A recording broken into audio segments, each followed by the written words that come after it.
আসসালামু আলাইকুম। আজকে আপনাদের দেখাবো আলু মুড়ি ঘন্ট কিভাবে রান্না করে, আর আমার চ্যানেলটা সাবস্ক্রাইব করে দেবেন। রুই মাছের মাথা, আলু সেদ্ধ, রসুন, আদা, তেজপাতা, জিরা, এলাচ, দারচিনি, কাঁচামরিচ, পেঁয়াজ। এরপর একটা কড়াইতে পানি গরম করে পেঁয়াজ, কাঁচামরিচ, হলুদের গুঁড়া,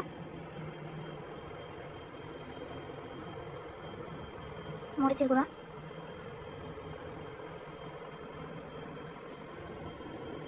সজের গুঁড়া দিয়ে দেবো, স্বাদ মতো লবণ। এর মধ্যে এটার ভিতরে দিয়ে দেবো রুই মাছের মাথাগুলো সিদ্ধ হওয়ার জন্য।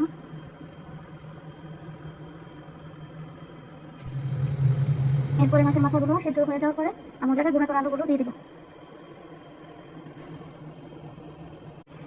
এরপরে আলুগুলো দিয়ে দিলাম।